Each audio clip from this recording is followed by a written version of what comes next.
Capítulo 11. De lo que sucedió a Don Quijote con unos cabreros.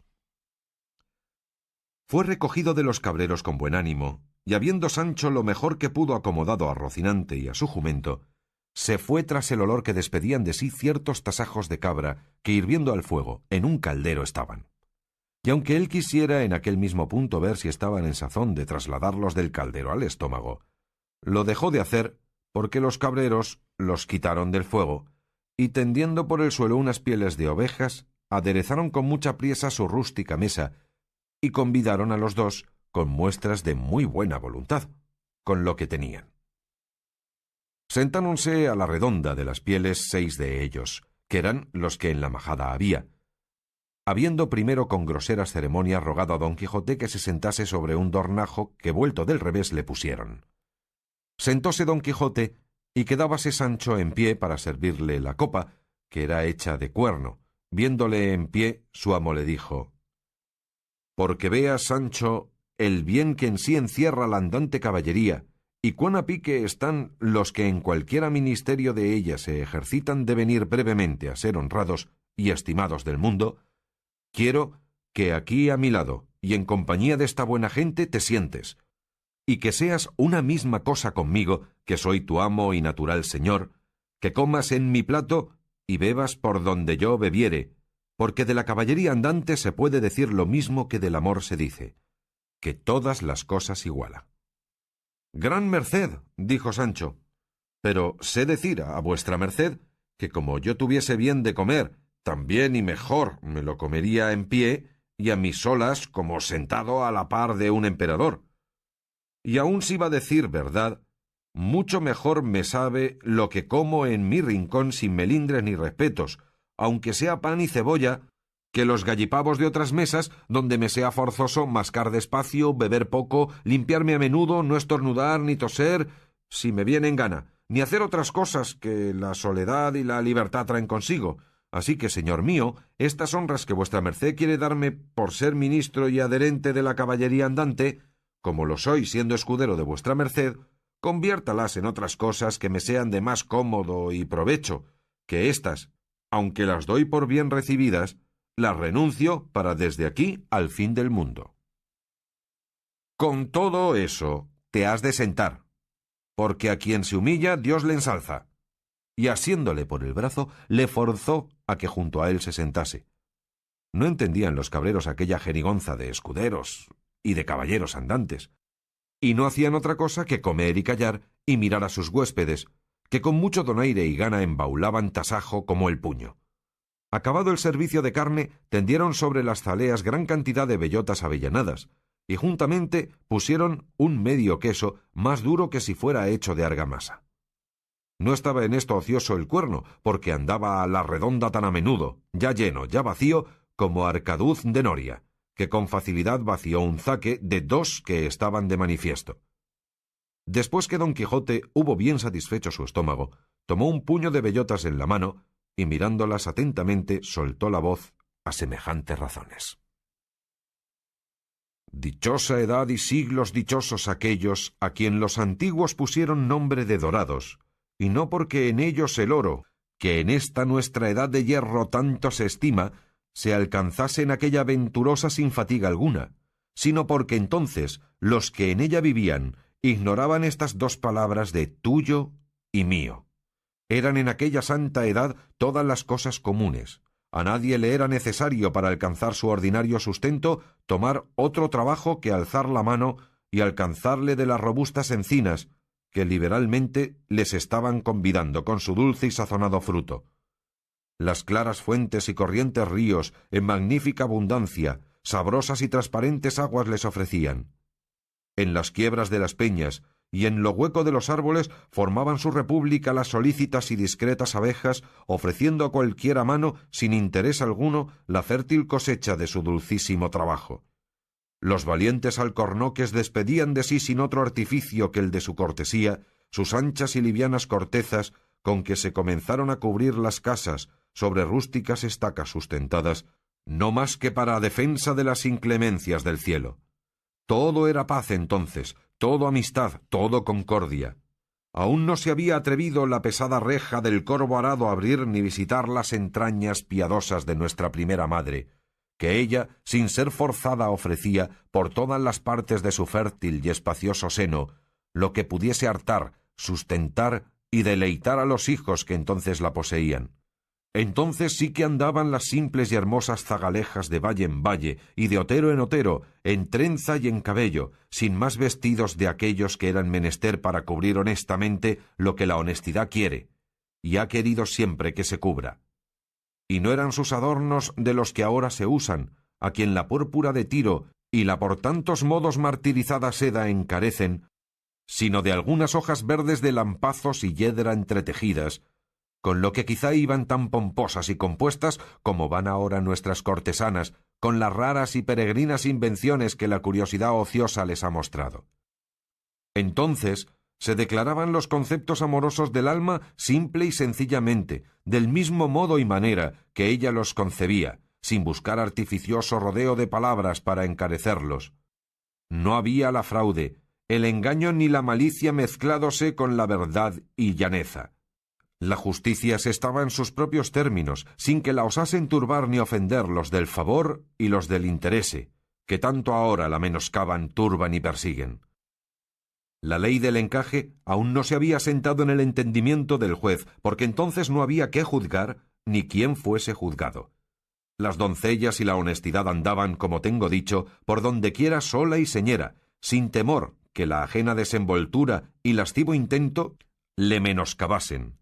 y su perdición nacía de su gusto y propia voluntad. Y ahora, en estos nuestros detestables siglos, no está segura ninguna, aunque la oculte y cierre otro nuevo laberinto como el de Creta, porque allí, por los resquicios o por el aire, con el celo de la maldita solicitud, se les entra la amorosa pestilencia y les hace dar con todo su recogimiento al traste, para cuya seguridad, andando más los tiempos y creciendo más la malicia, se instituyó la orden de los caballeros andantes para defender las doncellas, amparar las viudas y socorrer a los huérfanos y a los menesterosos. De esta orden soy yo, hermanos cabreros, a quien agradezco el gasaje y buen acogimiento que hacéis a mí y a mi escudero, que aunque por ley natural están todos los que viven obligados a favorecer a los caballeros andantes, todavía, por saber que sin saber vosotros esta obligación me acogisteis y regalasteis, es razón que con la voluntad a mí posible os agradezca la vuestra. Toda esta larga arenga, que se pudiera muy bien excusar, dijo nuestro caballero, porque las bellotas que le dieron le trujeron a la memoria la edad dorada, y antojósele hacer aquel inútil razonamiento a los cabreros, que sin respondelle palabra, embobados y suspensos, le estuvieron escuchando. Sancho asimismo callaba y comía bellotas, y visitaba muy a menudo el segundo zaque que, porque se enfriase el vino, le tenían colgado de un alcornoque. Más tardó en hablar don Quijote que en acabarse la cena, al fin de la cual uno de los cabreros dijo: «Para que con más veras pueda vuestra merced decir, señor caballero andante, que le agasajamos con pronta y buena voluntad, queremos darle solaz y contento con hacer que cante un compañero nuestro que no tardará mucho en estar aquí, el cual es un zagal muy entendido y muy enamorado, y que sobre todo sabe leer y escribir y es músico de un rabel que no hay más que desear». Apenas había el cabrero acabado de decir esto, cuando llegó a sus oídos el son del rabel, y de allí a poco llegó el que le tañía, que era un mozo de hasta 22 años, de muy buena gracia. Preguntáronle sus compañeros si había cenado, y respondiendo que sí, el que había hecho los ofrecimientos le dijo: «De esta manera, Antonio, bien podrás hacernos placer de cantar un poco, porque vea este señor huésped que tenemos, que también por los montes y selvas hay quien sepa de música. Hémosle dicho tus buenas habilidades y deseamos que las muestres y nos saques verdaderos, y así te ruego por tu vida que te sientes y cantes el romance de tus amores, que te compuso el beneficiado tu tío, que en el pueblo ha parecido muy bien». «Que me place», respondió el mozo, y sin hacerse más de rogar, se sentó en el tronco de una desmochada encina, y templando su rabel, de allí a poco, con muy buena gracia, comenzó a cantar diciendo de esta manera: «Yo sé, Olaya, que me adoras, puesto que no me lo has dicho, ni aun con los ojos siquiera, mudas lenguas de amoríos. Porque sé que eres sabida, en que me quieres me afirmo, que nunca fue desdichado amor que fue conocido. Bien es verdad que tal vez, Olalla, me has dado indicio que tienes de bronce el alma y el blanco pecho de risco. Mas allá entre tus reproches y honestísimos desvíos, tal vez la esperanza muestra la orilla de su vestido. Abalánzase el señuelo, mi fe que nunca ha podido ni menguar por no llamado, ni crecer por escogido. Si el amor es cortesía de la que tienes colijo, que el fin de mis esperanzas ha de ser cual imagino. Y si son servicios parte de hacer un pecho benigno, algunos de los que he hecho fortalecen mi partido. Porque si has mirado en ello, más de una vez habrás visto que me he vestido en los lunes lo que me honraba el domingo. Como el amor y la gala andan un mismo camino, en todo tiempo a tus ojos quise mostrarme polido. Dejo el bailar por tu causa, ni las músicas te pinto, que has escuchado a deshoras y al canto del gallo primo. No cuento las alabanzas que de tu belleza he dicho, que aunque verdaderas, hacen ser yo de algunas malquisto. Teresa del Berrocal, yo alabándote, me dijo, tal piensa que adora un ángel y viene a adorar a un gimio. Merced a los muchos dijes y a los cabellos postizos y a hipócritas hermosuras que engañan al amor mismo. Desmentíla y enojóse, volvió por ella su primo, desafióme y ya sabes lo que yo hice y él hizo. No te quiero yo a montón, ni te pretendo y te sirvo por lo de barraganía, que más bueno es mi designio. Coyundas tiene la iglesia que son lazadas de sirgo. Pon tú el cuello en la gamella, verás cómo pongo el mío. Donde no, desde aquí juro, por el santo más bendito, de no salir de estas sierras, sino para capuchino.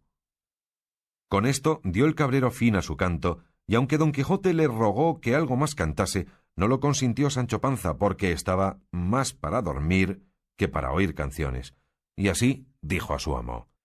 Bien puede vuestra merced acomodarse desde luego a donde ha de posar esta noche, que el trabajo que estos buenos hombres tienen todo el día no permite que pasen las noches cantando.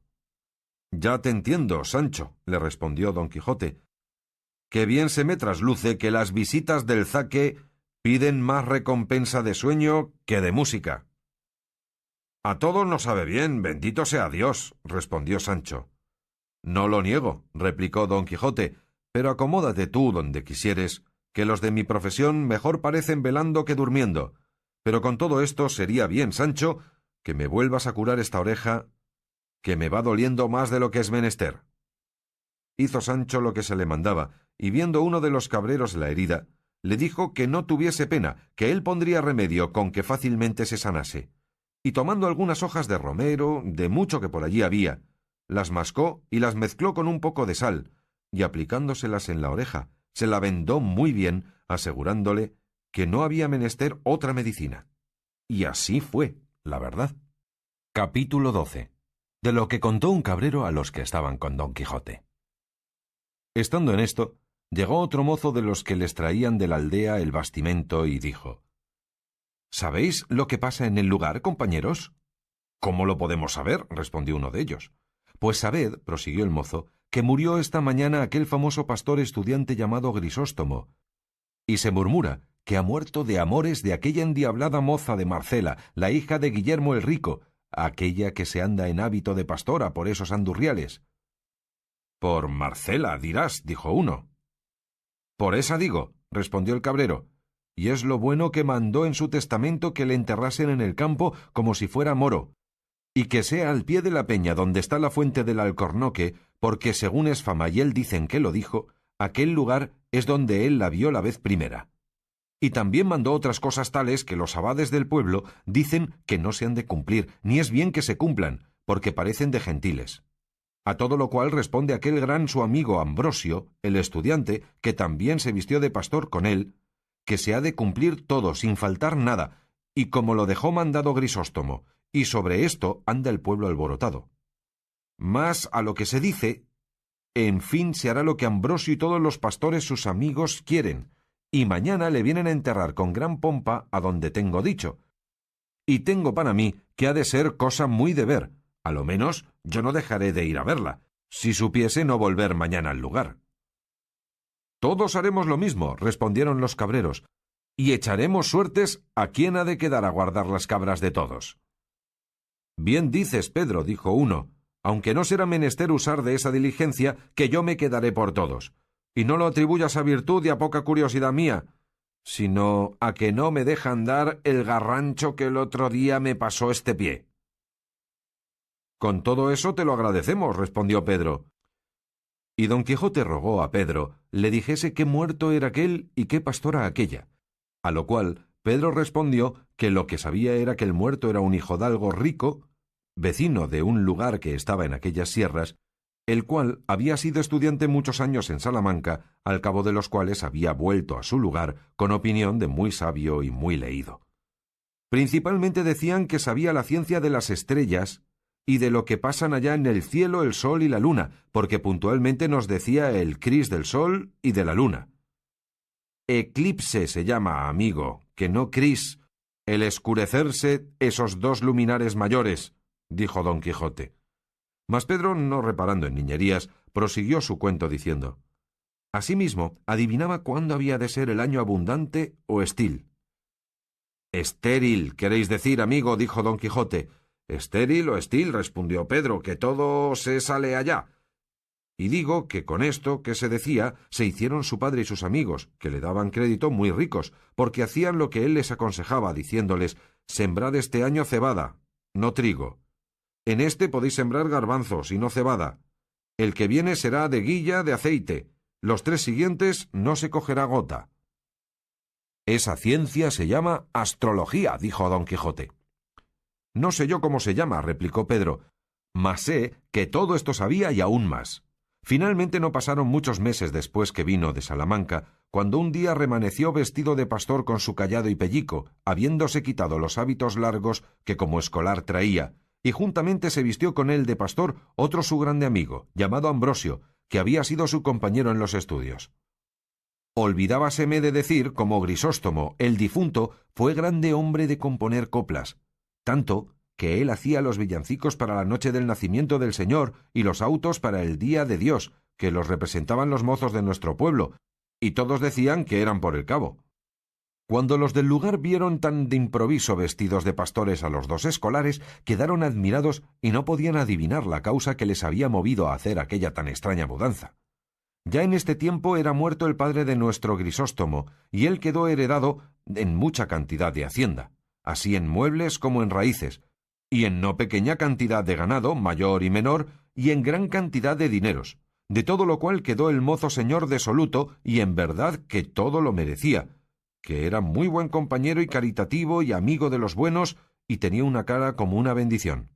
Después se vino a entender que el haberse mudado de traje no había sido por otra cosa que por andarse por estos despoblados en pos de aquella pastora Marcela, que nuestro zagal nombró denantes, de la cual se había enamorado el pobre difunto de Grisóstomo. Y quiero os decir ahora, porque es bien que lo sepáis, quién es esta rapaza. Quizá, y aun sin quizá, no habréis oído semejante cosa en todos los días de vuestra vida, aunque viváis más años que sarna. Decid sarra, replicó don Quijote, no pudiendo sufrir el trocar de los vocablos del cabrero.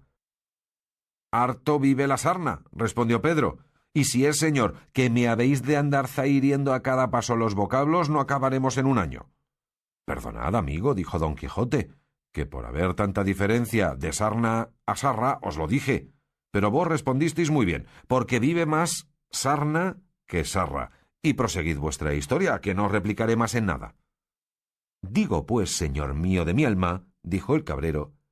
que en nuestra aldea hubo un labrador aún más rico que el padre de Grisóstomo, el cual se llamaba Guillermo, y al cual dio Dios, amén de las muchas y grandes riquezas, una hija de cuyo parto murió su madre, que fue la más honrada mujer que hubo en todos estos contornos. No parece sino que ahora la veo con aquella cara que del un cabo tenía el sol, y del otro la luna, y sobre todo hacendosa y amiga de los pobres, por lo que creo que debe de estar su ánima a la hora de ahora gozando de Dios en el otro mundo. De pesar de la muerte de tan buena mujer, murió su marido Guillermo, dejando a su hija, Marcela, muchacha y rica, en poder de un tío suyo sacerdote y beneficiado en nuestro lugar. Creció la niña con tanta belleza que nos hacía acordar de la de su madre, que la tuvo muy grande, y con todo esto se juzgaba que le había de pasar la de la hija. Y así fue, que cuando llegó a edad de 14 a 15 años, nadie la miraba que no bendecía a Dios, que tan hermosa la había criado, y los más quedaban enamorados y perdidos por ella. Guardábala su tío con mucho recato y con mucho encerramiento. Pero con todo esto, la fama de su mucha hermosura se extendió de manera que así por ella, como por sus muchas riquezas, no solamente de los de nuestro pueblo, sino de los de muchas leguas a la redonda y de los mejores de ellos, era rogado, solicitado e importunado su tío se la diese por mujer. Mas él, que a las derechas es buen cristiano, aunque quisiera casarla luego, así como la había de edad, no quiso hacerlo sin su consentimiento, sin tener ojo a la ganancia y granjería que le ofrecía el tener la hacienda de la moza dilatando su casamiento. Y a fe que se dijo esto en más de un corrillo en el pueblo, en alabanza del buen sacerdote, que quiero que sepa, señor andante, que en estos lugares cortos de todo se trata y de todo se murmura, y tened para vos, como yo tengo para mí, que debía de ser demasiadamente bueno el clérigo que obliga a sus feligreses a que digan bien de él, especialmente en las aldeas. Así es la verdad, dijo don Quijote. Y proseguid adelante, que el cuento es muy bueno y vos, buen Pedro, le contáis con muy buena gracia. La del señor no me falte, que es la que hace el caso. Y en lo demás sabréis que, aunque el tío proponía a la sobrina y le decía las calidades de cada uno en particular, de los muchos que por mujer la pedían, rogándole que se casase y escogiese a su gusto, jamás ella respondió otra cosa, sino que por entonces no quería casarse, y que por ser tan muchacha no se sentía hábil para poder llevar la carga del matrimonio. Con estas que daba al parecer justas excusas, dejaba el tío de importunarla y esperaba a que entrase algo más en edad y ella supiese escoger compañía a su gusto, porque decía él, y decía muy bien, que no habían de dar los padres a sus hijos estado contra su voluntad. Pero hételo aquí, cuando no me cato, que remanece un día la melindrosa Marcela hecha pastora, y sin ser parte su tío ni todos los del pueblo que se lo desaconsejaban, dio en irse al campo con las demás zagalas del lugar, y dio en guardar su mismo ganado. Y así como ella salió en público y su hermosura se vio al descubierto, no os sabré buenamente decir cuántos ricos mancebos, hidalgos y labradores han tomado el traje de Grisóstomo y la andan requebrando por esos campos. Uno de los cuales, como ya está dicho, fue nuestro difunto, del cual decían que la dejaba de querer y la adoraba. Y no se piense que porque Marcela se puso en aquella libertad y vida tan suelta y de tan poco o de ningún recogimiento, que por eso ha dado indicio ni por semejas que venga en menoscabo de su honestidad y recato. Antes es tanta y tal la vigilancia con que mira por su honra, que de cuantos la sirven y solicitan, ninguno se ha alabado, ni con verdad se podrá alabar, que le haya dado alguna pequeña esperanza de alcanzar su deseo. Que puesto que no huye ni se esquiva de la compañía y conversación de los pastores, y los trata cortés y amigablemente, en llegando a descubrirle su intención, cualquiera de ellos, aunque sea tan justa y santa como la del matrimonio, los arroja de sí como con un trabuco. Y con esta manera de condición hace más daño en esta tierra que si por ella entrara la pestilencia, porque su afabilidad y hermosura atrae los corazones de los que la tratan a servirla y amarla, pero su desdén y desengaño los conduce a términos de desesperarse, y así no saben qué decirle, sino llamarla a voces cruel y desagradecida, con otros títulos a éste semejantes, que bien la calidad de su condición manifiestan. Y si aquí estuviésedes, señor, algún día veríades resonar estas sierras y estos valles con los lamentos de los desengañados que la siguen. No está muy lejos de aquí un sitio donde hay casi 2 docenas de altas hayas, y no hay ninguna que en su lisa corteza no tenga grabado y escrito el nombre de Marcela, y encima de alguna una corona grabada en el mismo árbol, como si más claramente dijera su amante que Marcela la lleva y la merece de toda la hermosura humana. Aquí suspira un pastor, allí se queja otro, acullá se oyen amorosas canciones, acá desesperadas endechas. ¿Cuál hay que pasa todas las horas de la noche sentado al pie de alguna encina o peñasco, y allí sin plegar los llorosos ojos, embebecido y transportado en sus pensamientos, le halló el sol a la mañana? ¿Y cuál hay que sin dar vado ni tregua a sus suspiros, en mitad del ardor de la más enfadosa siesta del verano, tendido sobre la ardiente arena, envía sus quejas al piadoso cielo? Y de este y de aquel y de aquellos y de estos, libre y desenfadadamente triunfa la hermosa Marcela. Y todos los que la conocemos estamos esperando en qué ha de parar su altivez y quién ha de ser el dichoso que ha de venir a domeñar la condición tan terrible y gozar de hermosura tan extremada. Por ser todo lo que he contado tan averiguada verdad, me doy a entender que también lo es la que nuestro zagal dijo que se decía de la causa de la muerte de Grisóstomo. Y así os aconsejo, señor, que no dejéis de hallaros mañana a su entierro, que será muy de ver, porque Grisóstomo tiene muchos amigos, y no está de este lugar a aquel donde manda enterrarse media legua. En cuidado me lo tengo, dijo don Quijote, y agradézcoos el gusto que me habéis dado con la narración de tan sabroso cuento. Oh, replicó el cabrero, aún no sé yo la mitad de los casos sucedidos a los amantes de Marcela, mas podría ser que mañana topásemos en el camino algún pastor que nos los dijese, y por ahora bien será que os vais a dormir debajo de techado, porque el sereno os podría dañar la herida, puesto que esta es la medicina que se os ha puesto, que no hay que temer de contrario accidente. Sancho Panza, que ya daba al diablo el tanto hablar del cabrero, solicitó por su parte que su amo se entrase a dormir en la choza de Pedro. Hízolo así, y todo lo más de la noche se le pasó en memorias de su señora Dulcinea, a imitación de los amantes de Marcela. Sancho Panza se acomodó entre Rocinante y su jumento, y durmió, no como enamorado desfavorecido, sino como hombre molido a coces. Capítulo 13. Donde se da fin al cuento de la pastora Marcela con otros sucesos. Mas apenas comenzó a descubrirse el día por los balcones del oriente, cuando los 5 de los 6 cabreros se levantaron y fueron a despertar a don Quijote, y a decille si estaba todavía con propósito de ir a ver el famoso entierro de Crisóstomo, y que ellos le harían compañía. Don Quijote, que otra cosa no deseaba, se levantó y mandó a Sancho que ensillase y enalbardase al momento, lo cual él hizo con mucha diligencia, y con la misma se pusieron luego todos en camino. Y no hubieron andado un cuarto de legua, cuando al cruzar de una senda vieron venir hacia ellos hasta 6 pastores vestidos con pellicos negros y coronadas las cabezas con guirnaldas de ciprés y de amarga adelfa. Traía cada uno un grueso bastón de acebo en la mano. Venían con ellos, asimismo, 2 gentiles hombres de a caballo, muy bien aderezados de camino, con otros 3 mozos de a pie que los acompañaban. En llegándose a juntar se saludaron cortésmente, y preguntándose los unos a los otros dónde iban, supieron que todos se encaminaban al lugar del entierro, y así comenzaron a caminar todos juntos. Uno de los de a caballo, hablando con su compañero, le dijo: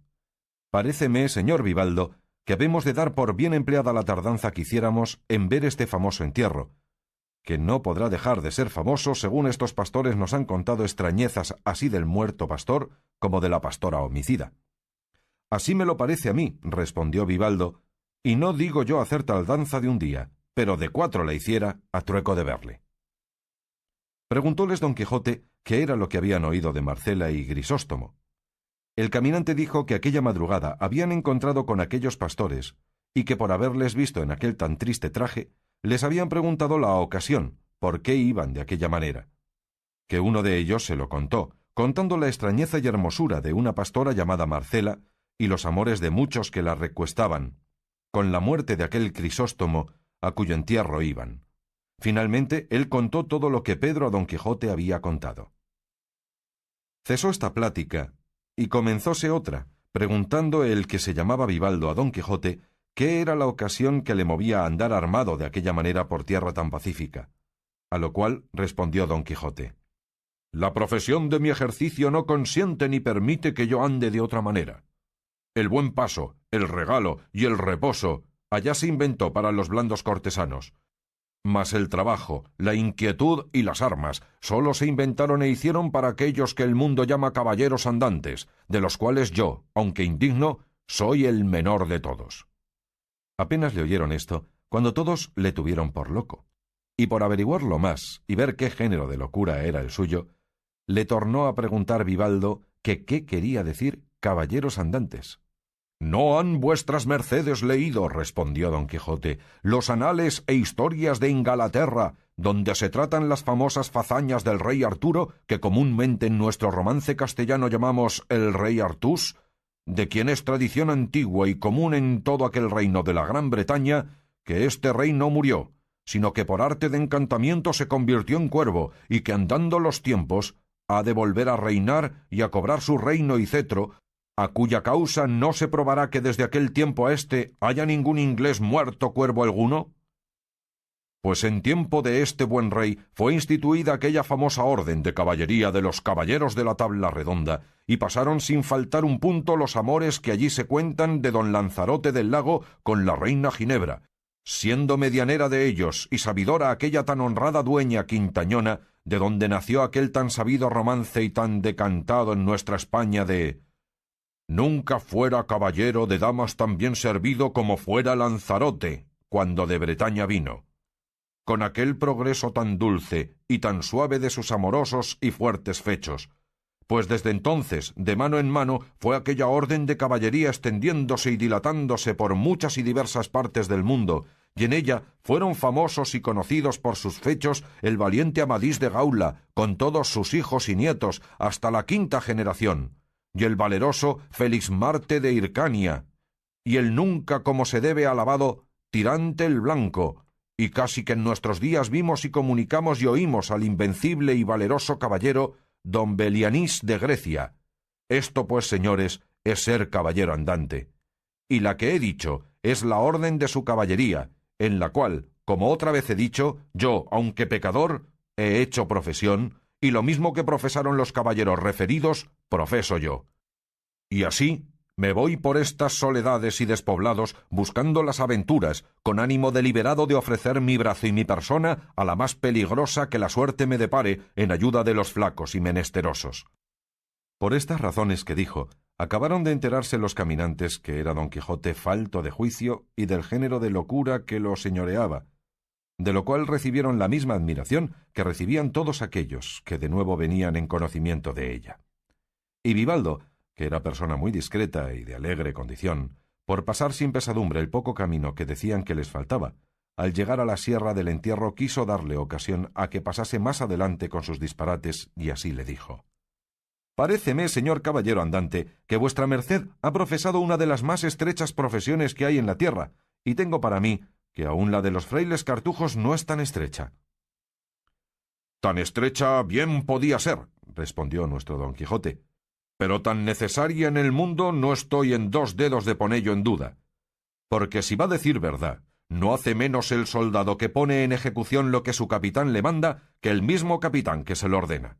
Quiero decir que los religiosos, con toda paz y sosiego, piden al cielo el bien de la tierra, pero los soldados y caballeros ponemos en ejecución lo que ellos piden, defendiéndola con el valor de nuestros brazos y filos de nuestras espadas, no debajo de cubierta, sino al cielo abierto, puestos por blanco de los insufribles rayos del sol en el verano y de los erizados hielos del invierno. Así que somos ministros de Dios en la tierra y brazos por quien se ejecuta en ella su justicia. Y como las cosas de la guerra y las a ellas tocantes y concernientes no se pueden poner en ejecución, sino sudando, afanando y trabajando, síguese que aquellos que la profesan tienen sin duda mayor trabajo que aquellos que en sosegada paz y reposo están rogando a Dios favorezca a los que poco pueden.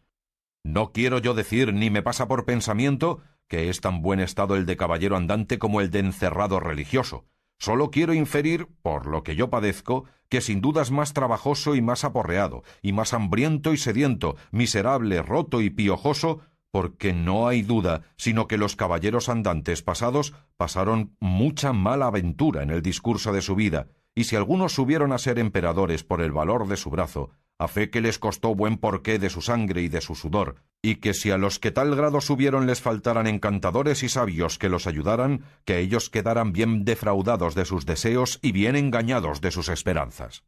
«De ese parecer estoy yo», replicó el caminante, «pero una cosa entre otras muchas me parece muy mal de los caballeros andantes, y es que, cuando se ven en ocasión de acometer una grande y peligrosa aventura, en que se ve manifiesto peligro de perder la vida, nunca en aquel instante de acometella se acuerdan de encomendarse a Dios como cada cristiano está obligado a hacer en peligros semejantes. Antes se encomiendan a sus damas con tanta gana y devoción como si ellas fueran su Dios, cosa que me parece que huele algo a gentilidad. Señor, respondió don Quijote, eso no puede ser menos en ninguna manera, y caería en mal caso el caballero andante que otra cosa hiciese, que ya está en uso y costumbre en la caballería andantesca, que el caballero andante que al acometer algún gran fecho de armas tuviese su señora delante, vuelva a ella los ojos blanda y amorosamente, como que le pide con ellos le favorezca y ampare en el dudoso trance que acomete. Y aun si nadie le oye, está obligado a decir algunas palabras entre dientes en que de todo corazón se le encomiende, y de esto tenemos innumerables ejemplos en las historias. Y no se ha de entender por esto que han de dejar de encomendarse a Dios, que tiempo y lugar les queda para hacerlo en el discurso de la obra. Con todo eso, replicó el caminante, me queda un escrúpulo, y es que muchas veces he leído que se traban palabras entre dos andantes caballeros, y de una en otra se les viene a encender la cólera, y a volver los caballos y tomar una buena pieza del campo, y luego, sin más ni más, a todo el correr de ellos se vuelven a encontrar, y en mitad de la corrida se encomiendan a sus damas, y lo que suele suceder del encuentro es que el uno cae por las ancas del caballo pasado con la lanza del contrario de parte a parte, y al otro le viene también que, a no tenerse a las crines del suyo, no pudiera dejar de venir al suelo. Y no sé yo cómo el muerto tuvo lugar para encomendarse a Dios en el discurso de esta tan acelerada obra. Mejor fuera que las palabras que en la carrera gastó encomendándose a su dama, las gastara en lo que debía y estaba obligado como cristiano. Cuanto más que yo tengo para mí que no todos los caballeros andantes tienen damas a quien encomendarse, porque no todos son enamorados. Eso no puede ser, respondió don Quijote. Digo que no puede ser que haya caballero andante sin dama, porque tan propio y tan natural les es a los tales ser enamorados como al cielo tener estrellas, y a buen seguro que no se haya visto historia donde se halle caballero andante sin amores, y por el mismo caso que estuviese sin ellos, no sería tenido por legítimo caballero, sino por bastardo, y que entró en la fortaleza de la caballería dicha, no por la puerta, sino por las bardas, como salteador y ladrón. Con todo eso, dijo el caminante, me parece, si mal no me acuerdo, haber leído que don Galaor, hermano del valeroso Amadís de Gaula, nunca tuvo dama señalada a quien pudiese encomendarse, y con todo esto no fue tenido en menos y fue muy valiente y famoso caballero. A lo cual respondió nuestro don Quijote: Señor, una golondrina sola no hace verano. Cuanto más que yo sé que de secreto estaba ese caballero muy bien enamorado. Fuera que aquello de querer a todas bien cuantas bien le parecían era condición natural, a quien no podía ir a la mano. Pero en resolución, averiguado está muy bien que él tenía una sola a quien él había hecho señora de su voluntad, a la cual se encomendaba muy a menudo y muy secretamente porque se preció de secreto caballero. Luego, si es de esencia que todo caballero andante haya de ser enamorado, dijo el caminante, bien se puede creer que vuestra merced lo es, pues es de la profesión.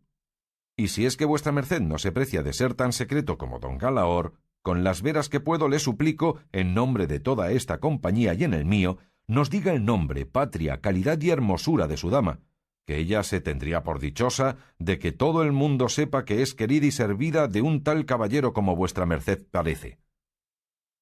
Aquí dio un gran suspiro don Quijote y dijo: Yo no podré afirmar si la dulce mi enemiga gusta o no de que el mundo sepa que yo la sirvo. Solo sé decir, respondiendo a lo que con tanto comedimiento se me pide, que su nombre es Dulcinea, su patria el Toboso, un lugar de la Mancha. Su calidad por lo menos ha de ser de princesa, pues es reina y señora mía. Su hermosura, sobrehumana, pues en ella se vienen a hacer verdaderos todos los imposibles y quiméricos atributos de belleza que los poetas dan a sus damas,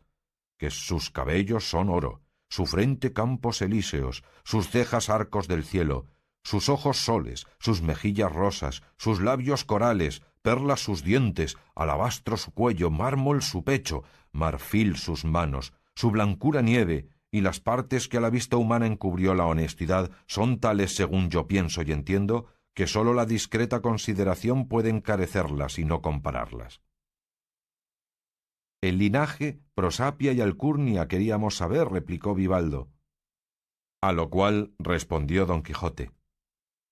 no es de los antiguos Curcios, Gayos y Cipiones romanos, ni de los modernos Colonas y Ursinos, ni de los Moncadas y Requesenes de Cataluña, ni menos de los Rebellas y Villanovas de Valencia, Palafoxes, Nuzas, Rocabertis, Corellas, Lunas, Alagones, Urreas, Foces y Gurreas de Aragón, Cerdas, Manriques, Mendozas y Guzmanes de Castilla, Alencastros, Payas y Meneses de Portugal, pero es de los del Toboso de la Mancha, linaje, aunque moderno, tal que puede dar generoso principio a las más ilustres familias de los venideros siglos, y no se me replique en esto, si no fuere con las condiciones que puso Cervino al pie del trofeo de las armas de Orlando, que decía: nadie las mueva, que estar no pueda con Roldán a prueba. Aunque el mío es de los cachopines de Laredo, respondió el caminante, no le osaré yo poner con el del Toboso de la Mancha, puesto que, para decir verdad, semejante apellido hasta ahora no ha llegado a mis oídos. ¿Cómo eso no habrá llegado?, replicó Don Quijote. Con gran atención iban escuchando todos los demás la plática de los dos, y aun hasta los mismos cabreros y pastores conocieron la demasiada falta de juicio de nuestro Don Quijote. Solo Sancho Panza pensaba que cuanto su amo decía era verdad, sabiendo él quién era y habiéndole conocido desde su nacimiento. Y en lo que dudaba algo, era en creer aquello de la linda Dulcinea del Toboso, porque nunca tal nombre ni tal princesa había llegado jamás a su noticia, aunque vivía tan cerca del Toboso. En estas pláticas iban cuando vieron que por la quiebra que dos altas montañas hacían, bajaban hasta 20 pastores, todos ellos con pellicos de negra lana vestidos, y coronados con guirnaldas, que a lo que después pareció eran cuál de tejo y cuál de ciprés. Entre 6 de ellos traían unas andas, cubiertas de mucha diversidad de flores y de ramos, lo cual, visto por uno de los cabreros, dijo: aquellos que allí vienen son los que traen el cuerpo de Grisóstomo, y el pie de aquella montaña es el lugar donde él mandó que le enterrasen. Por esto se dieron priesa a llegar, y fue a tiempo que ya los que venían habían puesto las andas en el suelo, y 4 de ellos con agudos picos estaban cavando la sepultura a un lado de una dura peña. Recibiéronse los unos y los otros cortésmente, y luego Don Quijote y los que con él venían se pusieron a mirar las andas, y en ellas vieron cubierto de flores un cuerpo muerto, vestido como pastor, de edad al parecer de 30 años, y aunque muerto, mostraba que vivo había sido de rostro hermoso y de disposición gallarda. Alrededor de él tenía en las mismas andas algunos libros y muchos papeles abiertos y cerrados. Y así los que esto miraban como los que abrían la sepultura, y todos los demás que allí había, guardaban un maravilloso silencio, hasta que uno de los que al muerto trujeron dijo a otro: mira bien, Ambrosio, si este es el lugar que Grisóstomo dijo, ya que queréis que tan puntualmente se cumpla lo que dejó mandado en su testamento. Este es, respondió Ambrosio, que muchas veces en él me contó mi desdichado amigo la historia de su desventura. Allí me dijo él que vio la vez primera a aquella enemiga mortal del linaje humano, y allí fue también donde la primera vez le declaró su pensamiento tan honesto como enamorado, y allí fue la última vez donde Marcela le acabó de desengañar y desdeñar, de suerte que puso fin a la tragedia de su miserable vida, y aquí, en memoria de tantas desdichas, quiso él que le depositasen en las entrañas del eterno olvido. Y volviéndose a Don Quijote y a los caminantes, prosiguió diciendo: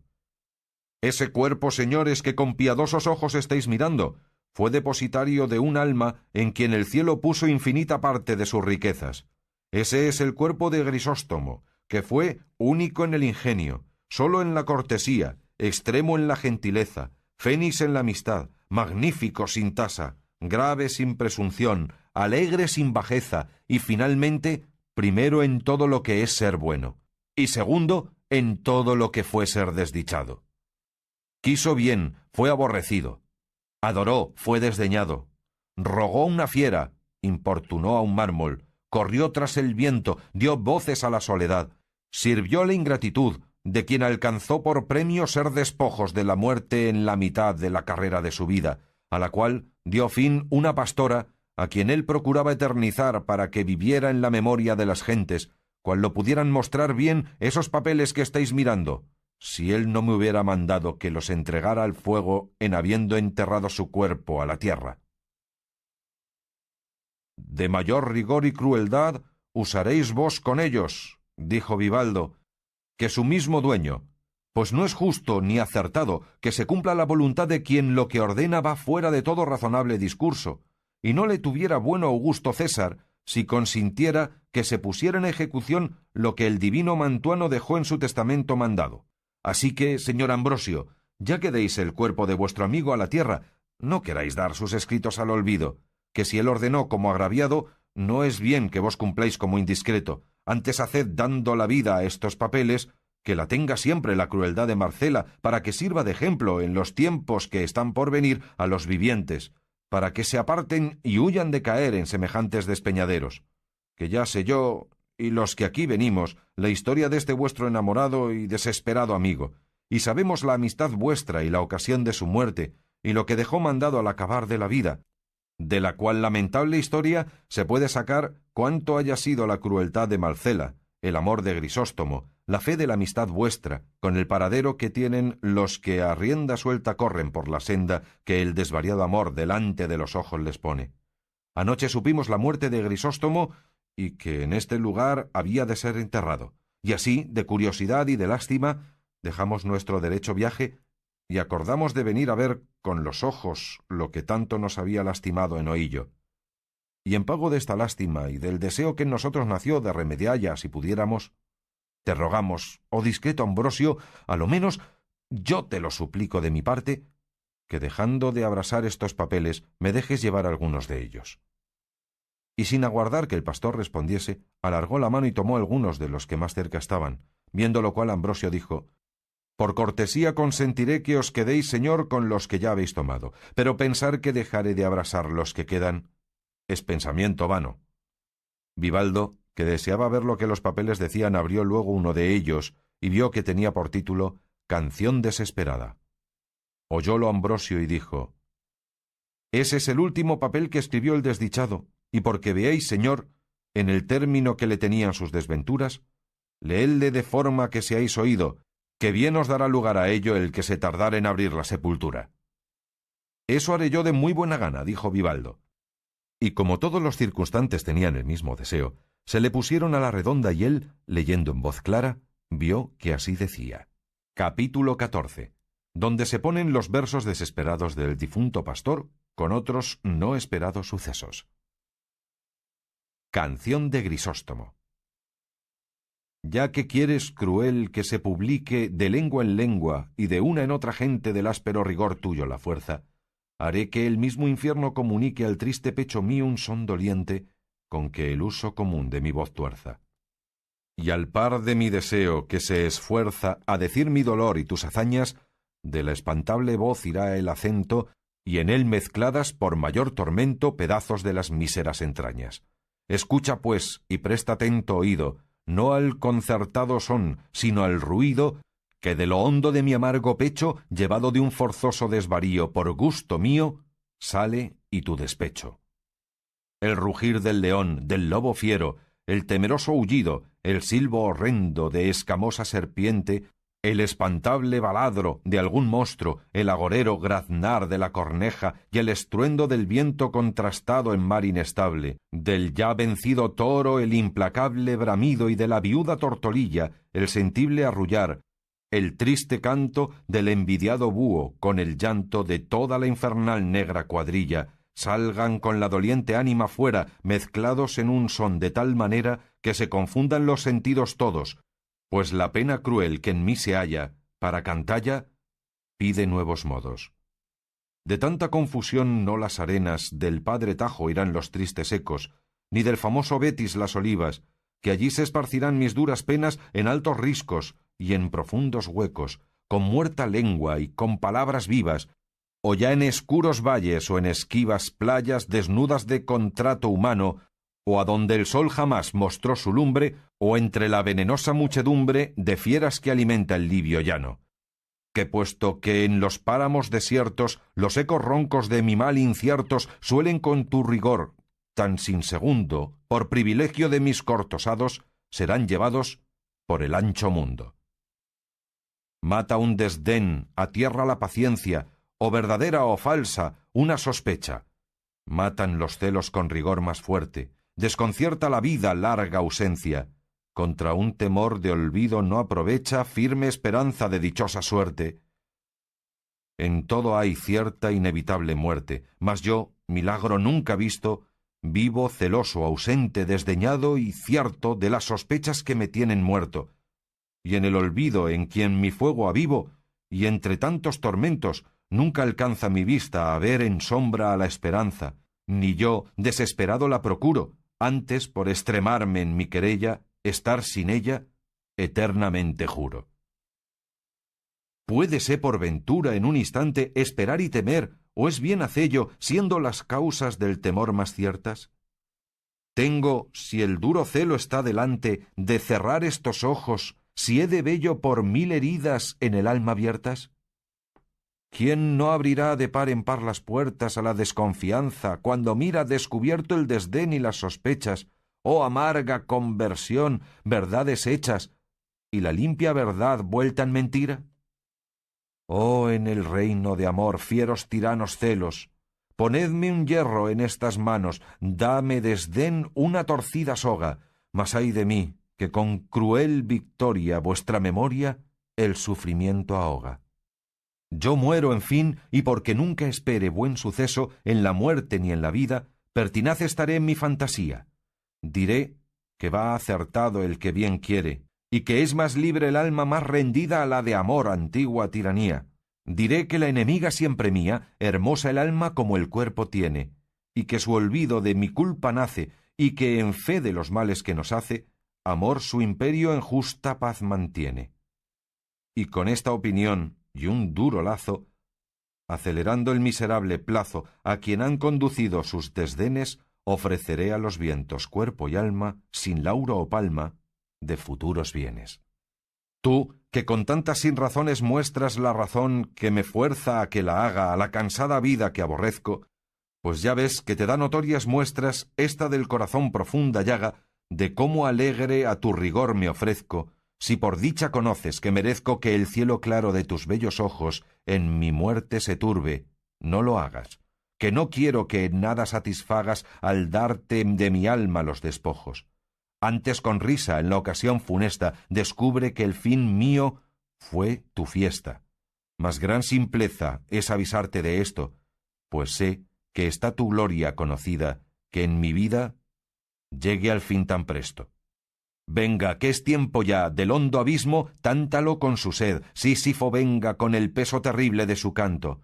Ticio traiga su buitre y asimismo, con su rueda Egión no se detenga, ni las hermanas que trabajan tanto, y todos juntos su mortal quebranto trasladen en mi pecho y en voz baja, si ya un desesperado son debidas, canten obsequias tristes, doloridas, al cuerpo a quien se niegue aun la mortaja, y el portero infernal de los 3 rostros, con otras 1000 quimeras y 1000 monstruos, lleven el doloroso contrapunto, que otra pompa mejor no me parece, que la merece un amador difunto. Canción desesperada, no te quejes cuando mi triste compañía dejes, antes, pues que la causa do naciste, con mi desdicha aumenta su ventura, aun en la sepultura, no estés triste. Bien les pareció a los que escuchado habían la canción de Grisóstomo, puesto que el que la leyó dijo que no le parecía que conformaba con la relación que él había oído del recato y bondad de Marcela, porque en ella se quejaba Grisóstomo de celos, sospechas y de ausencia, todo en perjuicio del buen crédito y buena fama de Marcela. A lo cual respondió Ambrosio como aquel que sabía bien los más escondidos pensamientos de su amigo. Para que, señor, os satisfagáis de esa duda, es bien que sepáis que cuando este desdichado escribió esta canción estaba ausente de Marcela, de quien él se había ausentado por su voluntad, por ver si usaba con él la ausencia de sus ordinarios fueros, y como al enamorado ausente no hay cosa que no le fatigue, ni temor que no le dé alcance, así le fatigaban a Grisóstomo los celos imaginados y las sospechas temidas como si fueran verdaderas. Y con esto queda en su punto la verdad que la fama pregona de la bondad de Marcela, la cual fuera de ser cruel y un poco arrogante y un mucho desdeñosa, la misma envidia ni debe ni puede ponerle falta alguna. Así es la verdad, respondió Vivaldo. Y queriendo leer otro papel de los que había reservado del fuego, lo estorbó una maravillosa visión, que tal parecía a ella, que improvisamente se les ofreció a los ojos, y fue que por cima de la peña donde se cavaba la sepultura, pareció la pastora Marcela, tan hermosa, que pasaba a su fama su hermosura. Los que hasta entonces no la habían visto, la miraban con admiración y silencio, y los que ya estaban acostumbrados a verla, no quedaron menos suspensos que los que nunca la habían visto. Mas apenas la hubo visto Ambrosio, cuando con muestras de ánimo indignado le dijo: ¿Vienes a ver por ventura, oh fiero basilisco de estas montañas, si con tu presencia vierten sangre las heridas de este miserable a quien tu crueldad quitó la vida? ¿O vienes a ufanarte en las crueles hazañas de tu condición? ¿O a ver desde esa altura, como otro despiadado Nero, el incendio de su abrasada Roma? ¿O a pisar arrogante este desdichado cadáver, como la ingrata hija al de su padre Tarquino? Dinos presto a lo que vienes, o qué es aquello de que más gustas, que por saber yo lo que los pensamientos de Grisóstomo jamás dejaron de obedecerte en vida, haré que, aun él muerto, te obedezcan los de todos aquellos que se llamaron sus amigos. No vengo, oh Ambrosio, a ninguna cosa de las que has dicho, respondió Marcela, sino a volver por mí misma y a dar a entender cuán fuera de razón van todos aquellos que de sus penas y de la muerte de Grisóstomo me culpan. Y así ruego a todos los que aquí estáis, me estéis atentos, que no será menester mucho tiempo ni gastar muchas palabras para persuadir una verdad a los discretos. Hízome el cielo, según vosotros decís, hermosa, y de tal manera que sin ser poderosos a otra cosa, a que me améis os mueve mi hermosura, y por el amor que me mostráis decís, y aun queréis, que esté yo obligada a amaros. Yo conozco con el natural entendimiento que Dios me ha dado que todo lo hermoso es amable, mas no alcanzo que por razón de ser amado esté obligado lo que es amado por hermoso a amar a quien le ama. Y más que podría acontecer que el amador de lo hermoso fuese feo, y siendo lo feo digno de ser aborrecido, cae muy mal el decir: quiérote por hermosa, hasme de amar aunque sea feo. Pero puesto caso que corran igualmente las hermosuras, no por eso han de correr iguales los deseos, que no todas las hermosuras enamoran, que algunas alegran la vista y no rinden la voluntad, que si todas las bellezas enamorasen y rindiesen, sería un andar las voluntades confusas y descaminadas sin saber en cuál habían de parar, porque siendo infinitos los sujetos hermosos, infinitos habían de ser los deseos. Y según yo he oído decir, el verdadero amor no se divide, y ha de ser voluntario y no forzoso. Siendo esto así, como yo creo que lo es, ¿por qué queréis que rinda mi voluntad por fuerza, obligada no más de que decís que me queréis bien? Si no, decidme, si como el cielo me hizo hermosa me hiciera fea, ¿fuera justo que me quejara de vosotros porque no me amábades? Cuanto más que habéis de considerar que yo no escogí la hermosura que tengo, que tal cual es el cielo me la dio de gracia sin yo pedilla ni escogella. Y así como la víbora no merece ser culpada por la ponzoña que tiene, puesto que con ella mata, por habérsela dado naturaleza, tampoco yo merezco ser reprendida por ser hermosa, que la hermosura en la mujer honesta es como el fuego apartado o como la espada aguda, que ni él quema ni ella corta a quien ellos no se acerca. La honra y las virtudes son adornos del alma, sin las cuales el cuerpo, aunque lo sea, no debe de parecer hermoso. Pues si la honestidad es una de las virtudes que al cuerpo y al alma más adornan y hermosean, ¿por qué la ha de perder la que es amada por hermosa, por corresponder a la intención de aquel que, por solo su gusto, con todas sus fuerzas e industrias procura que la pierda? Yo nací libre, y para poder vivir libre, escogí la soledad de los campos. Los árboles de estas montañas son mi compañía, las claras aguas de estos arroyos mis espejos. Con los árboles y con las aguas comunico mis pensamientos y hermosura. Fuego soy apartado y espada puesta lejos. A los que he enamorado con la vista he desengañado con las palabras. Y si los deseos se sustentan con esperanzas, no habiendo yo dado alguna a Grisóstomo ni a otro alguno, el fin de ninguno de ellos, bien se puede decir que antes le mató su porfía que mi crueldad. Y si se me hace cargo que eran honestos sus pensamientos y que por esto estaba obligada a corresponder a ellos, digo que cuando en ese mismo lugar donde ahora se cava su sepultura me descubrió la bondad de su intención, Le dije yo que la mía era vivir en perpetua soledad, y de que sola la tierra gozase el fruto de mi recogimiento y los despojos de mi hermosura. Y si él, con todo este desengaño, quiso porfiar contra la esperanza y navegar contra el viento, qué mucho que se anegase en la mitad del golfo de su desatino. Si yo lo entretuviera, fuera falsa; si le contentara, hiciera contra mi mejor intención y prosupuesto. Porfió desengañado, desesperó sin ser aborrecido. Mirad ahora si será razón que de su pena se me dé a mí la culpa.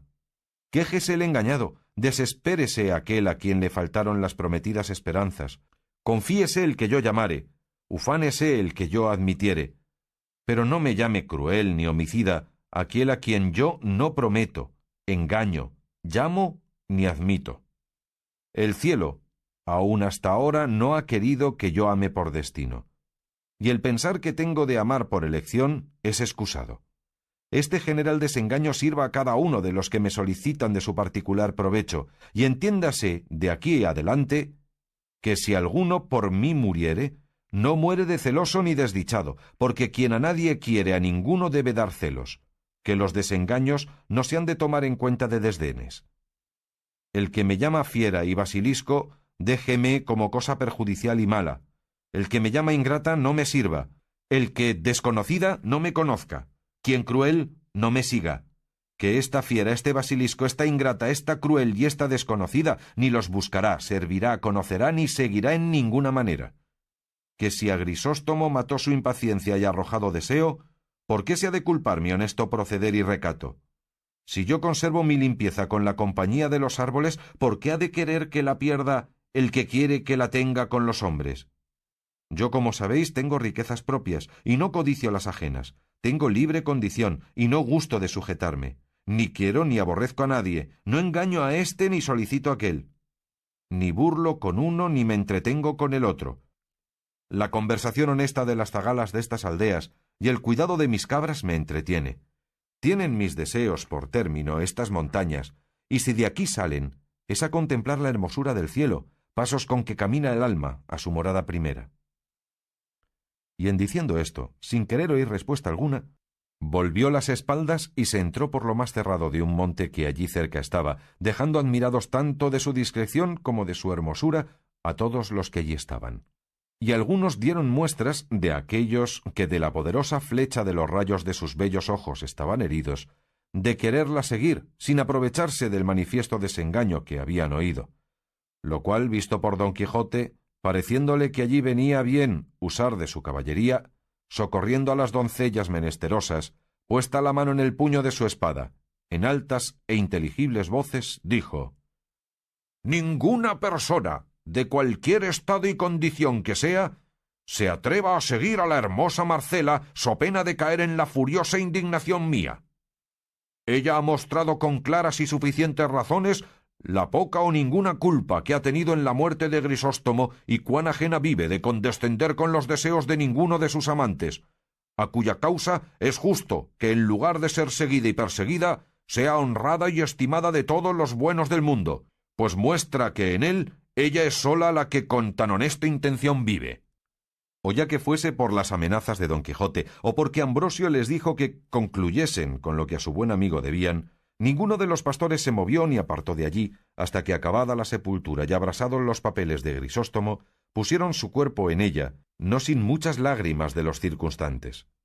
Cerraron la sepultura con una gruesa peña, en tanto que se acababa una losa, que según Ambrosio dijo, pensaban mandar hacer con un epitafio que había de decir de esta manera: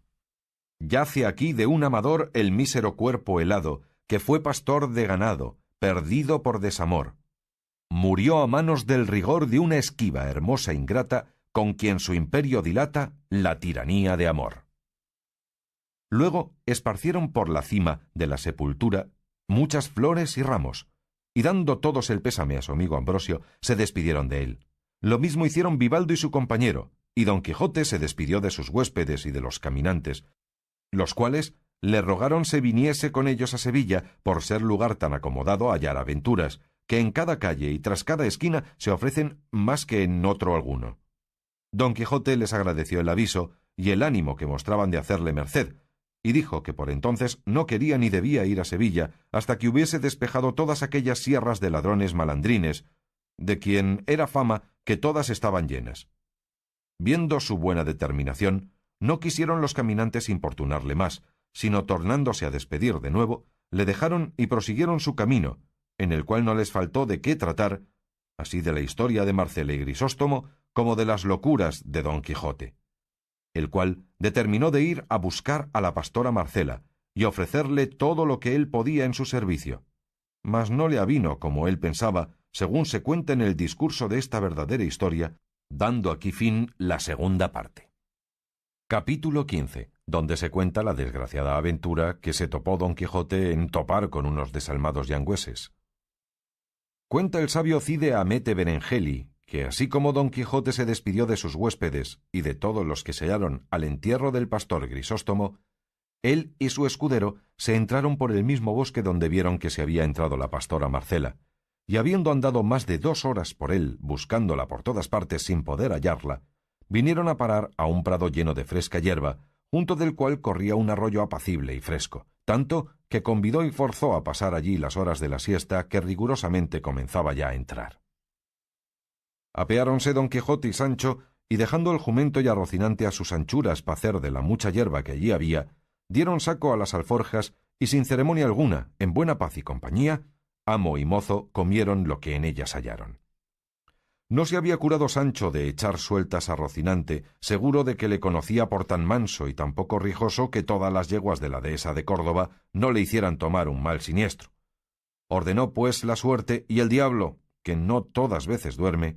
que andaban por aquel valle paciendo una manada de hacas galicianas, de unos arrieros yangüeses, de los cuales es costumbre sestear con su recua en lugares y sitios de hierba y agua, y aquel donde acertó a hallarse Don Quijote era muy a propósito de los yangüeses. Sucedió, pues, que a Rocinante le vino en deseo de refocilarse con las señoras facas, y saliendo, así como las olió de su natural paso y costumbre, sin pedir licencia a su dueño, tomó un trotico algo picadillo y se fue a comunicar su necesidad con ellas. Mas ellas, que a lo que pareció debían de tener más gana de pacer que de al, recibiéronle con las herraduras y con los dientes, de tal manera que a poco espacio se le rompieron las cinchas y quedó sin silla en pelota. Pero lo que él debió más de sentir fue que, viendo los arrieros la fuerza que a sus yeguas se les hacía, acudieron con estacas y tantos palos le dieron que le derribaron malparado en el suelo. Ya en esto Don Quijote y Sancho, que la paliza de Rocinante habían visto, llegaban y jadeando, y dijo Don Quijote a Sancho: «A lo que yo veo, amigo Sancho, estos no son caballeros, sino gente soez y de baja ralea. Dígolo porque bien me puedes ayudar a tomar la debida venganza del agravio que delante de nuestros ojos se le ha hecho a Rocinante». «¿Qué diablos de venganza hemos de tomar?», respondió Sancho, «si estos son más de 20 y nosotros no más de 2, y aun quizá nosotros sino 1 y medio». «Yo valgo por 100», replicó Don Quijote, y sin hacer más discursos echó mano a su espada y arremetió a los yangüeses, y lo mismo hizo Sancho Panza, incitado y movido del ejemplo de su amo, y a las primeras dio Don Quijote una cuchillada a uno que le abrió un sayo de cuero de que venía vestido con gran parte de la espalda.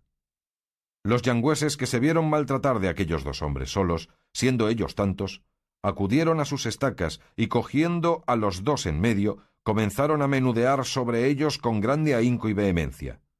Verdad es que al segundo toque dieron con Sancho en el suelo, y lo mismo le avino a Don Quijote, sin que le valiese su destreza y buen ánimo, y quiso su ventura que viniese a caer a los pies de Rocinante, que aún no se había levantado, donde se echa de ver la furia con que machacan estacas puestas en manos rústicas y enojadas. Viendo pues los yangüeses el mal recado que habían hecho, con la mayor presteza que pudieron cargaron su recua y siguieron su camino, dejando a los 2 aventureros de mala traza y de peor talante. El primero que se resintió fue Sancho Panza, y hallándose junto a su señor con voz enferma y lastimada, dijo: «Señor Don Quijote, señor Don Quijote». «¿Qué quieres, Sancho hermano?», respondió Don Quijote con el mismo tono afeminado y doliente que Sancho. «Querría, si fuese posible», respondió Sancho Panza, «que vuestra merced me diese 2 tragos de aquella bebida del feo Blas, Si es que la tiene vuestra merced ahí a mano, quizás será de provecho para los quebrantamientos de huesos como lo es para las feridas. Pues a tenella yo aquí, desgraciado yo, ¿qué nos faltaba? Respondió don Quijote. Mas yo te juro, Sancho Panza, que a fe de caballero andante, que antes que pasen 2 días y la fortuna no ordena otra cosa, la tengo de tener en mi poder, o mal me han de andar las manos. Pues, ¿en cuántos le parece a vuestra merced que podremos mover los pies? Replicó Sancho Panza. De mí sé decir, dijo el molido caballero don Quijote, que no sabré poner término a esos días. Mas yo me tengo la culpa de todo, que no había de poner mano a la espada contra hombres que no fuesen armados caballeros como yo.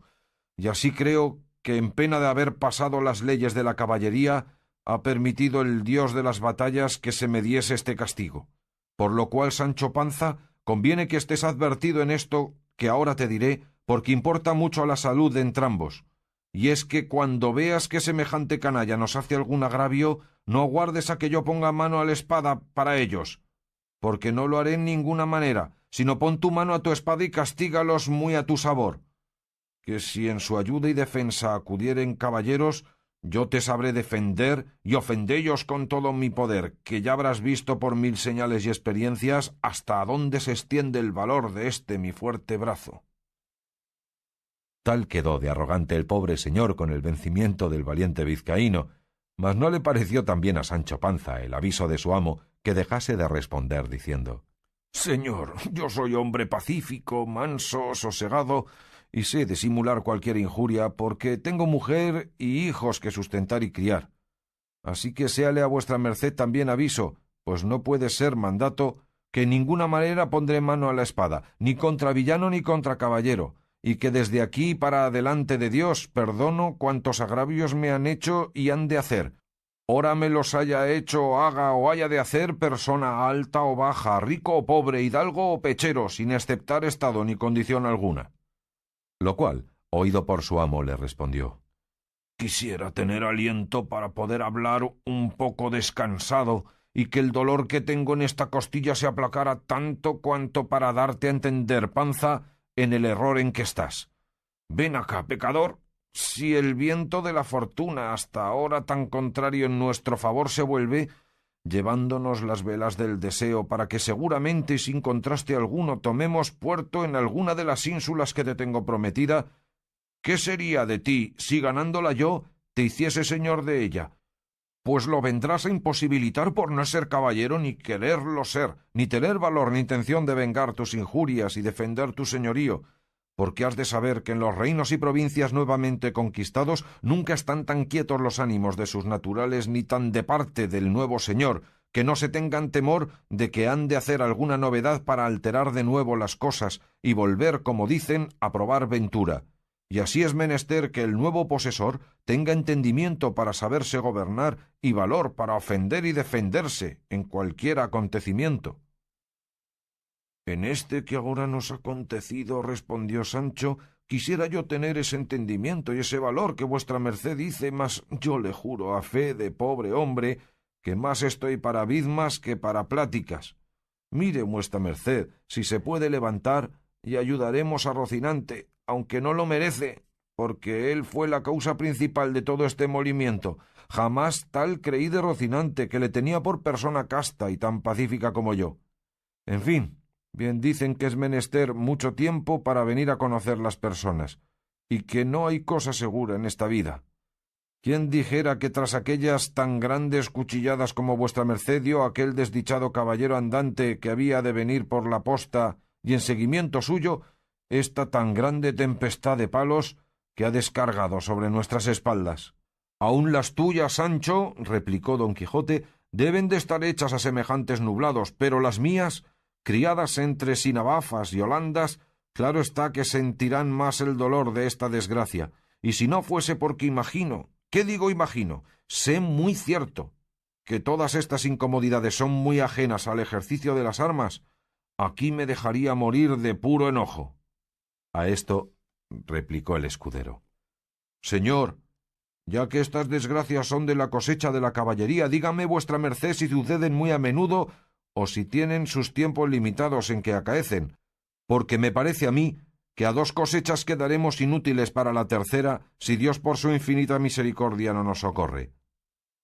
Sábete, amigo Sancho, respondió don Quijote, que la vida de los caballeros andantes está muy sujeta a 1000 peligros y desventuras, y ni más ni menos está en potencia propincua de ser los caballeros andantes reyes y emperadores, como lo ha mostrado la experiencia en muchos y diversos caballeros, de cuyas historias yo tengo entera noticia, y pudiérate contar ahora, si el dolor me diera lugar, de algunos que sólo por el valor de su brazo han subido a los altos grados que he contado, y estos mismos se vieron antes y después en diversas calamidades y miserias, porque el valeroso Amadís de Gaula se dio en poder de su mortal enemigo Arcalaús, el encantador, de quien se tiene por averiguado que le dio, teniéndole preso, más de 200 azotes con las riendas de su caballo, atado a una columna de un patio.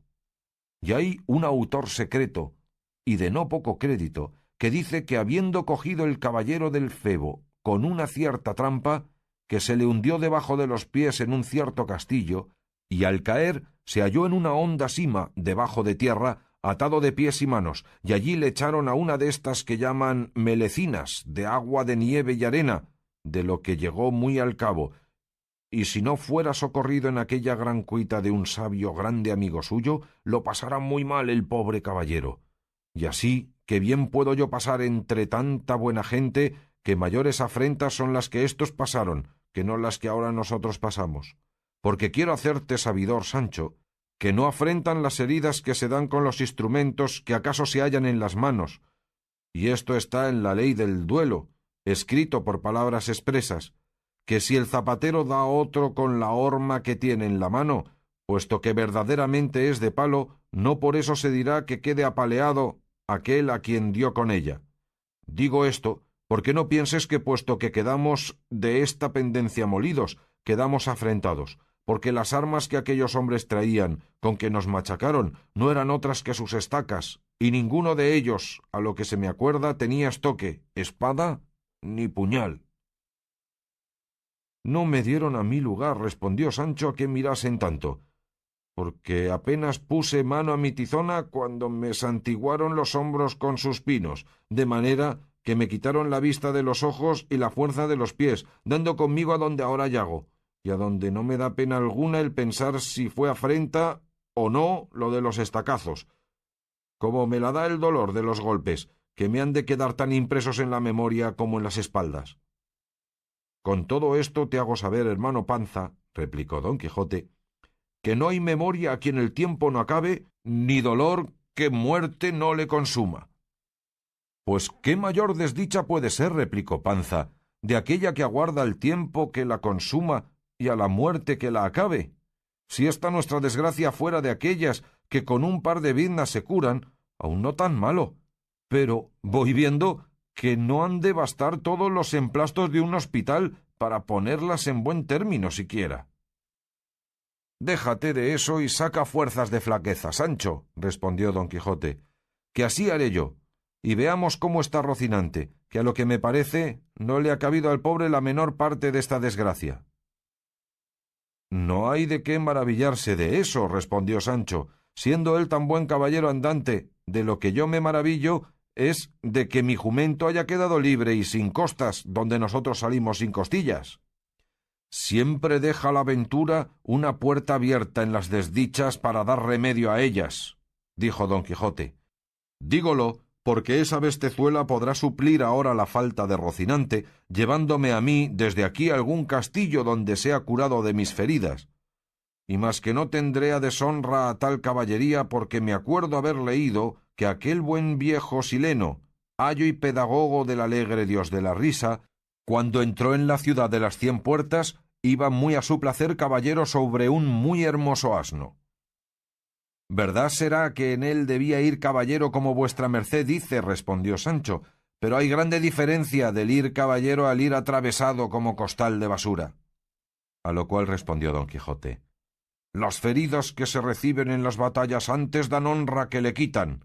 Así que, Panza, amigo, no me repliques más, sino como ya te he dicho, levántate lo mejor que pudieres y ponme de la manera que más te agradare encima de tu jumento, y vamos de aquí antes de que la noche venga y nos saltee en este despoblado. Pues yo he oído decir a vuestra merced, dijo Panza, que es muy de caballeros andantes el dormir en los páramos y desiertos lo más del año, y que lo tienen a mucha ventura. Eso es, dijo don Quijote, cuando no pueden más o cuando están enamorados. Y es tan verdad esto, que ha habido caballero que se ha estado sobre una peña al sol y a la sombra y a las inclemencias del cielo 2 años, sin que lo supiese su señora. Y uno de estos fue Amadís, cuando llamándose Beltenebros se alojó en la peña pobre. Ni sé si 8 años o 8 meses, que no estoy muy bien en la cuenta. Basta que él estuvo allí haciendo penitencia, por no sé qué sinsabor que le hizo la señora Oriana. Pero dejemos ya esto, Sancho, y acaba antes que suceda otra desgracia al jumento como a Rocinante. Aún ahí sería el diablo, dijo Sancho. Y despidiendo 30 ayes y 60 suspiros y 120 pésetes y reniegos de quien allí le había traído, se levantó quedándose agobiado en la mitad del camino, como arco turquesco, sin poder acabar de enderezarse. Y con todo este trabajo aparejó su asno, que también había andado algo distraído con la demasiada libertad de aquel día. Levantó luego a Rocinante, el cual, si tuviera lengua con que quejarse, a buen seguro que Sancho ni su amo no le fueran en zaga. En resolución, Sancho acomodó a don Quijote sobre el asno, y puso de reata a Rocinante, y llevando al asno de cabestro, se encaminó poco más o menos hacia donde le pareció que podía estar el camino real. Y la suerte, que sus cosas de bien en mejor iba guiando, aún no hubo andado una pequeña legua, cuando le deparó el camino, en el cual descubrió una venta que, a pesar suyo y gusto de don Quijote, había de ser castillo. Porfiaba Sancho que era venta, y su amo que no, sino castillo, y tanto duró la porfía que tuvieron lugar, sin acabarla, de llegar a ella, en la cual Sancho se entró sin más averiguación, con toda su red.